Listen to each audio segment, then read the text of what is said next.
Today, we are going to be looking at the hottest underground punk fashion accessory of the year. I know that's a lot of modifiers, but this accessory is probably one of the most popular things I have seen in years, maybe since the Chrome Hearts trucker hat, if you can believe that. Bruh. This uber heated accessory is being worn by the biggest of the big celebrities, okay? Timothy Chalamet, Jacob Elordi, Offset, Foster the People. You know you're popping off when Foster the People is wearing your accessory, okay? And I had a long conversation with the mastermind behind this uber hot accessory, and I can give you some of the tidbits, some of the details, some of the behind the scenes hot goss so you know what's going on. So what are we talking about here? Let's not dilly-dally any longer.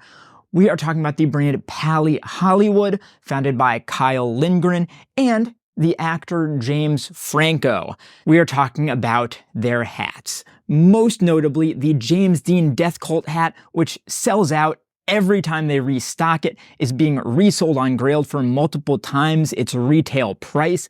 This thing is going insane, but maybe even more in a low-key way better, maybe less popular, but I think unquestionably better, the Saint Natalie wood hat. And this one has some crazy treatments. It's a brand that really cares, I think, about materials, craft, treatments, and I really love that. And with both of these, there is some deep, dark, conspiratorial Hollywood lore that we need to dive into and talk about because it really does get to the core of the identity of this brand. And I think it speaks to why it's connecting with people so much. So we're going to take a look at the details of both of these, and then we are going to try them on, see how they feel, how they fit. We won't be trying them on like this. We'll be doing it for real. And that's going to be the video. So without further ado, let's dive in. Speaking of reselling, stuff like this that's going insane, check out my Grailed. I'm not selling these because I'm fucking keeping these, but I've got lots of other good stuff. Check it out. It's in the description.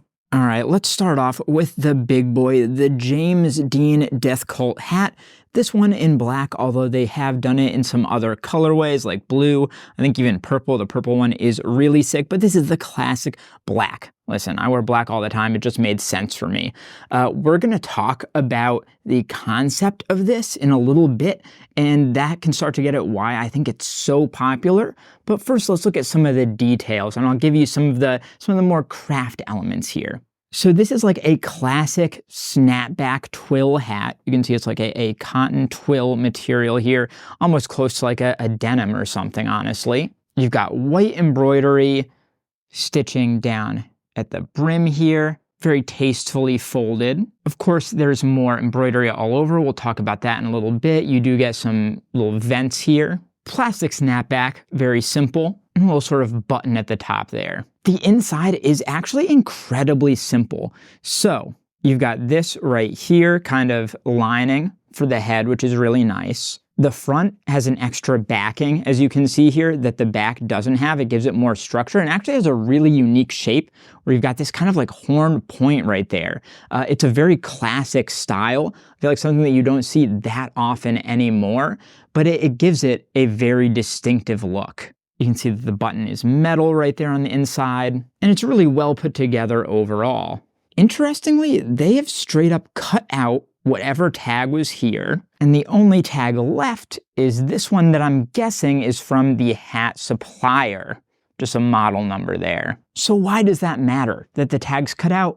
Well, it means that it is going to be really hard to tell real versus fake from these, and I know that they are already dealing with replicas and counterfeits of these because I talked to them and they brought up the fact that that is happening. This hat is so popular that it is going to start getting faked more and more, and the lack of identifiable elements is going to make it really hard at resale to figure out what's real and what's fake. But that's kind of a double-edged sword because on the one hand, that's actually good for brands because it means eventually people will realize that the only trustworthy place to buy it is from the brand itself, which gets the brands the most money. When people buy stuff on Grailed, the brand doesn't see any of that. So that's good in a way, but also in the long term, it can harm brand trust. If people think of it as a brand that they can't find real versions of, they may just tune out entirely. So I definitely am curious to see what happens there going forward. And this hat, while it's simple, it is very well made and the materials are good. I know from speaking with them that they really go to incredible lengths to find the best materials possible and to work with the best suppliers and manufacturers possible. I can tell you for a fact that they work with some of the manufacturers that make clothing and pieces for some of the biggest, most respected, most expensive brands in the world. So they are building this stuff right. But now I want to talk about this design because that's why this hat is so viral and why people are going so crazy for it. Otherwise, aside from a couple cool elements, it's a simple black snapback hat. This is why people are buying it.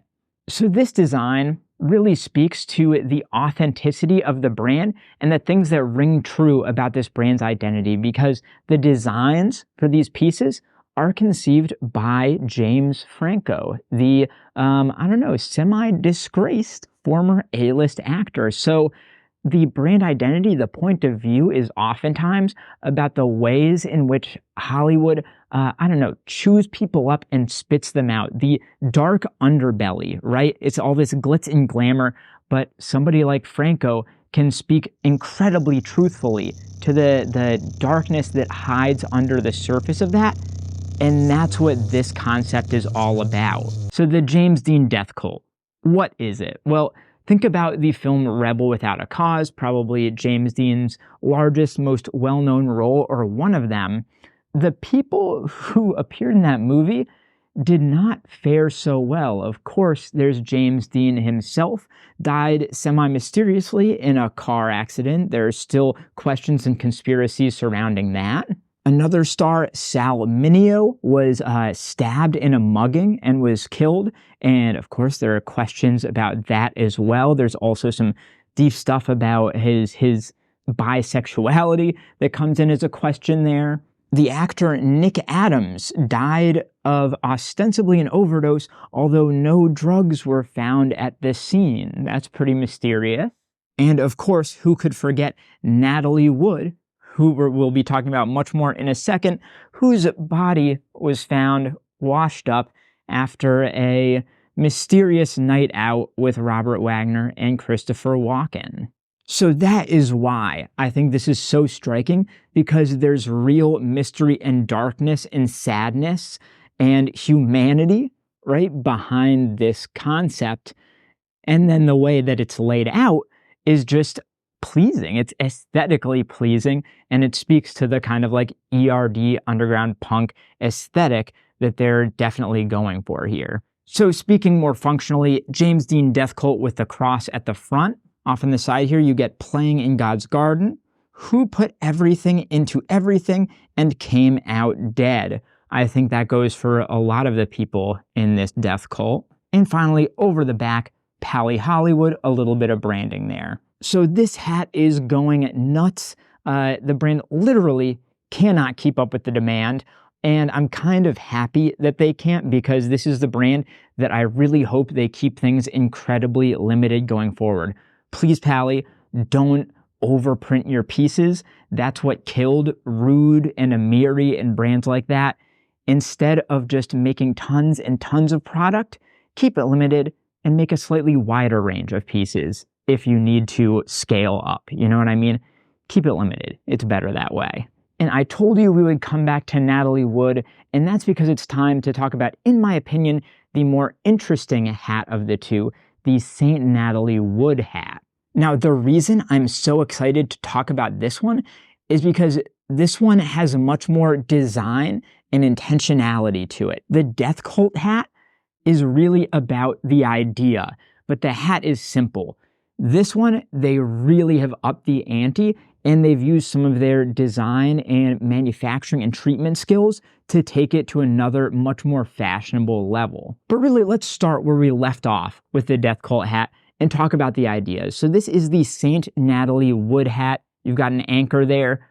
What does that mean? Well, Natalie Wood was a child actress, not unlike a young James Franco, was in Miracle on 34th Street, things like that, but then went on to be in West Side Story and maybe most notably, at least for the death cult, rebel without a cause. So Natalie Wood, she went out one night on a boat with her husband at the time, Robert Wagner, and their friend Christopher Walken.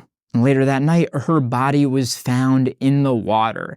I believe earlier on it was ruled an accident, but then it came out that her and her husband had been fighting. Maybe she'd been flirting with Christopher Walken.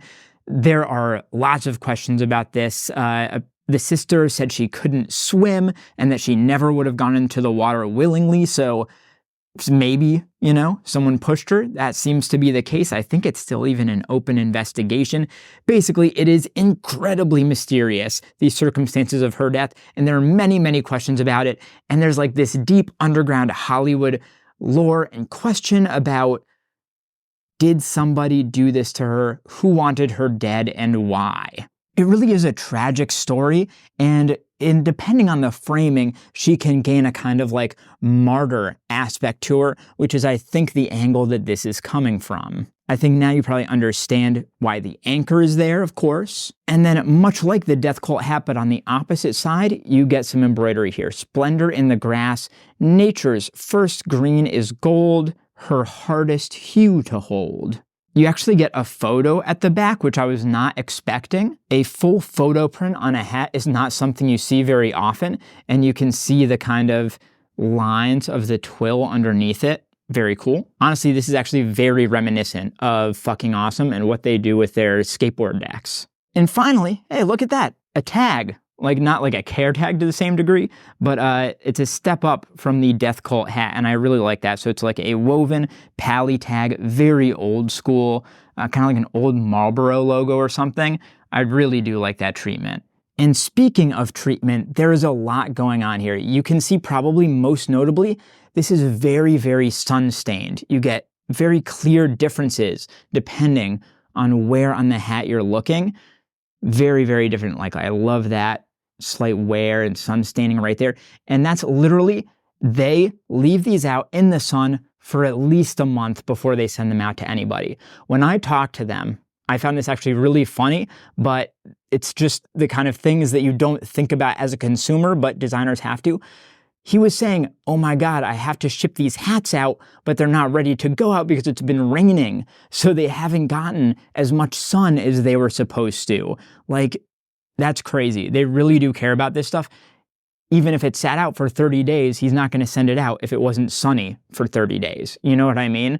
That's really interesting. You also get some very careful and deliberate paint smearing over here at the edges. It really looks natural, I would say. The placement of that is very smart. They're definitely taking sandpaper and other various instruments to this to treat it and distress it in a very, very natural way as well. I actually really like what they did to the button at the top where you can see the metal through. I never even think of these as being metal, but there it is. There's something revealed there. And you can see this one also has the point right here, almost like the horn, but again, very intelligent. They've thought very deeply about where are the spots on this hat that if you were to wear it for years and years, it would actually get worn. And it is that point. So they've worn it down there. That's a very careful attention to detail that not every, wannabe punk, whatever distressed thrash designer does, where they just start sandpapering and scissoring everything. They've put the distressing where it actually makes sense here. Looking to the inside, you've got much more sun staining here. That may be a thumb, literally from like holding it. That's so interesting. It looks like they've used the same manufacturer for the hat here because it has this same lining right here for your head. It's backed at the front in the same way. And again, there is nary a tag in sight. Nothing at all, just this stitching from the outside one. But I think there is much, much, much more to go on for this one to legit check it than the Death Cult hat. So it's interesting that the Death Cult one is the most popular one and is also going to be the hardest to authenticate in years to come. So I'm a big fan of both of these. I think the concept on this one and just the design and aesthetic is incredible. On this one, the treatment and everything, as well as the concept, are fantastic. And I think after talking to them and learning a bit more, there is a clear point of view here. I got a lot of comments on my last video about them saying that they felt like it was just a ripoff of ERD, but these are very much in their own lane and carving out their own path, which I really like to see. All right, now that we've checked out the details of both of these hats, we've got to try them on, but not like this. Let's do it. Okay, let's talk about these now that they're on my head. I'm so psyched. I really love these. Oh, and by the way, I didn't mention this earlier. This is a rabbit fur coat of mine, real rabbit fur. Coming back, you guys, but not if we skin them alive right now, only if it's vintage. Vintage fur, I think it's fine though. And I've like sewn my own like leather inserts into the sleeves and stuff. I've been working on it. Maybe I'll put a zipper in. I think I might put a leather hood in. I don't know, let me know what you think if I should do anything else to this. But that's not why we're here. Let's talk about these Paly hats, these incredibly popular, inexplicably popular Paly hats. So the James Dean Death Cult hat, the granddaddy perp of luxury punk underground fashion hats. This one, I don't know. I actually really am intrigued by the decisions they've made here because it has a fit kind of unlike a normal hat. And it really is all about that extra pointed off front panel.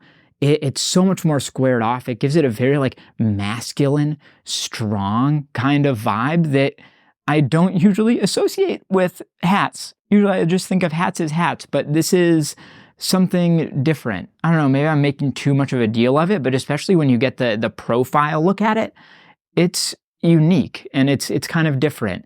And when you've got something as simple as a hat, it's the little things that count. The fit is really good. The band around the inside is a really nice soft material. It doesn't feel like it's gonna get uncomfortable. I really like the light curve of the brim. Listen, is it simple? Yes. Like the plastic snapback, I don't know. I would maybe prefer something a little bit higher end. Like I have a Supreme undercover hat that has a metal kind of adjustable buckle that's branded at the top and bottom. Would I prefer that? Yeah, I probably would. I like my expensive things to have like more expensive high-end elements to them. But for what it is, like you're paying for the concept, you're paying for the Paly name, you're paying for their attention to detail and their care about materials and stuff, and you've got a really good core going on here. Because this black version of the hat hasn't been treated, it's quite stiff. Like it really keeps its form. That's not to say it's uncomfortable, just that it's structural in an interesting way.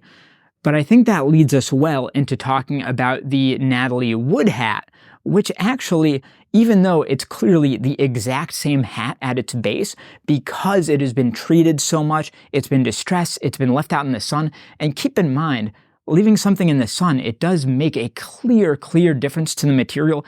That is the material being broken down by the rays of the sun, which is mind-boggling when you think about it, but it actually does change the nature of the material. Like think about it. When you've worn in a pair of jeans or a pair of leather boots, it's got a different feel than when it was new, right? And that's what's going on here.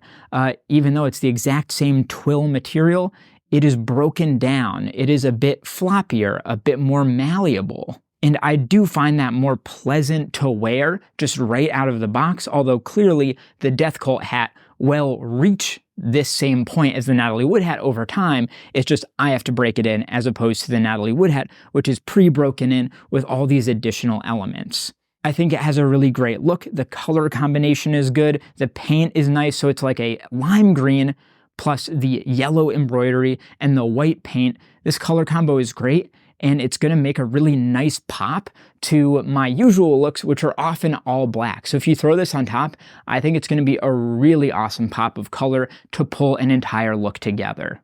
So for me, this Natalie Wood hat is the winner. There's more elements. I like the brand tag. I like the photo at the back. I like the sun fading. All of this attention is fantastic. But if you're into the hype, the Death Cult hat is nothing to scoff at, and I think it's only going to get bigger. That's the video. Thank you so much for watching. Take a look at the other video on screen here, subscribe to my channel, like this video, and I'll see you next time.